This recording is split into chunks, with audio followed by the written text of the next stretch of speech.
The short game shot is not a smaller version of the full shot. There really is a few variations on the theme. We need to understand what they are. The first is the most important, and that is that instead of using a full pivot where you'll go all the way around and have the thighs touch and have your right foot come off the ground, you should use knee pressure instead.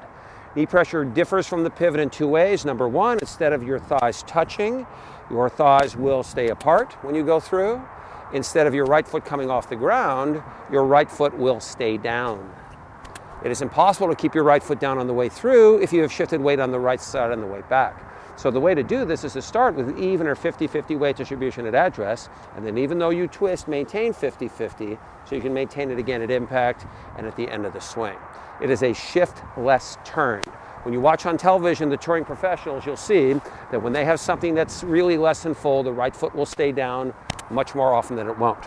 Secondly, narrow and open. You do not want to have a square stance. The openness of the stance gives you a running start as to creating your circle.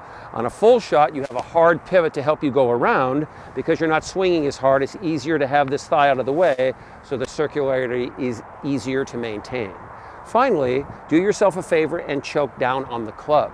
If you're going to hit something that's only going to go, say, 10 feet in the air, hold it all the way to the very bottom of the grip. If you're going to go a little farther, then go up and down according to the size of the shot.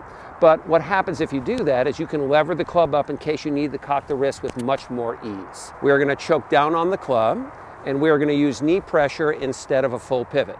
The best thing for you to do is to take a practice swing that hits the ground past the ball. As you go through, thump the ground nice and hard if you can, and then walk up and try to reproduce that feel.